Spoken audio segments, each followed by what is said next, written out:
What are you going to need? One cauliflower based on how many people you're going to make this for.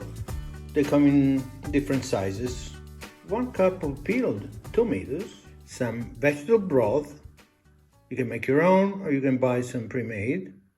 As much garlic as you can handle. Same with the hot pepper, if you like a spicy, or just keep that one out if you don't like spicy at all. Some pasta. I like pasta mista. I have the regular and I have the whole wheat. Depending on your needs and your favorite, you add as much as you want. I like a soupy, but not too liquid. I like to add some, since we are in season right now, I like to add some zucchini blossoms, depending on if you like a little bit of chicken extract, just to give it a little kick. You can do totally without. Salt, pepper as needed, and some bay leaves. Best extra virgin olive oil that you can find on the planet. Let's get right to it. So I've started to cut up the cauliflower. A cauliflower cut up always reminds me of a brain. You know, it's like so brainy. So I'm gonna cut all these florets into small pieces so they're easier to cook. So I cut it up in these little florets. I did reserve some of it because it was too big for me to do the whole thing. Neighbor's dog, don't mind it. The other half, I'm going to do another recipe in maybe tomorrow. We're going to do some cauliflower florets fried. It's like a zeppole fried things with also fresh artichokes and alici, which is fresh sardines. Wait till you see that one. So I started by doing extra virgin olive oil, garlic, and a peperoncino. It takes very short with a gas stove. I'm going to add my cauliflower that I chopped and mix in cauliflower to get a little bit of a roasting flavor and color around the cauliflower before I add any. Because next will be tomatoes, which are liquid, so that it will stop the roasting process. So I'm going to let that roast in the olive oil for a couple. As you can see, everything is getting a little bit of coloring here. Time to add my tomatoes, the fresh Mandazuvia tomato, and then I'll add some of the ones that I peeled and stewed for a few minutes, a little bit later. I also want to put some bay leaves from the garden. I dried them up first.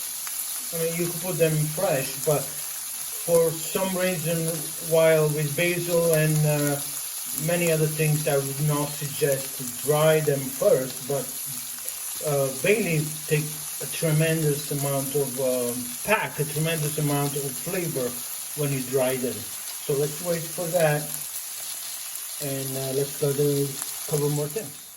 I'm going to add some of the peeled stewed tomato. I like it with a nice, let's see, yeah, you know, I'm going to go for it. There you go. We'll do that. I'm not going to season, because the more you cook things down, if I season now, by the time it will cook down, it will be probably over seasoned, over salty or pepper or whatever. So we're going to let it go like this. We're going to mix it a bit.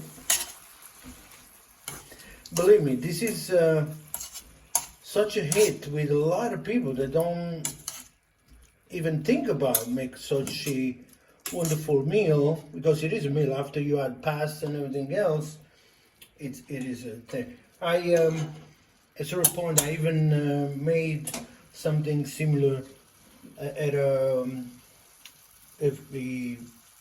neighborhood gathering. and all the kids were eating it, and the parents in New York, in USA, they couldn't believe that the kids were actually eating cauliflower. They're like, what did you put in there? Candy? I'm like, no, it's cauliflower.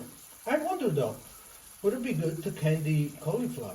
That's not something to overthink. At this point, we are ready to put some broth in there. This we're gonna cover it, or at least go to the level of all the veggies, because we're gonna cook it a while. We want everything to get blended together, and put it on low heat and just let it stew for a little bit while I finish watching my soccer game today. So as you can see, everything is now nice and tender. It's cooking perfectly. We still have the cauliflower al dente after about 10 minutes.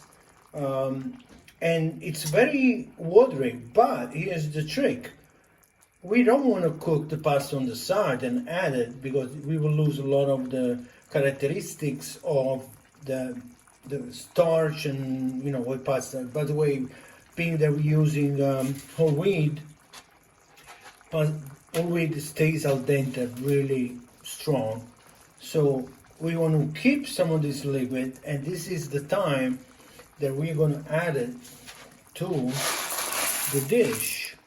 We're going to give it a quick toss, a touch of sea salt, pepper. I love pepper. Or you can go with a medley. Oh yeah, baby. I love to get my teeth cracking on those beautiful peppercorn. And so this is gonna melt, but not to the consistency of mozzarella. It's gonna be like once in a while you get this surprise of these little chewy piece, and believe me, it's gonna make a huge difference. Well, time to plate. Our pasta cauliflower has reached this beautiful consistency, pasta mista, which it's very hard to find in the United States depending on where you live. New York, I was able to find some.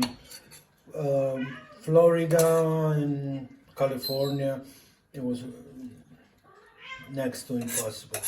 So I'm going to get that. I'm going to get some of the juicy part, making a portion.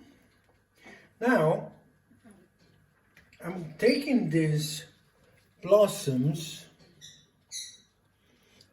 and I didn't cook them for a reason, because they are so delicate that they're going to cook themselves into the sauce. I mean, into the soup. So I'll do that.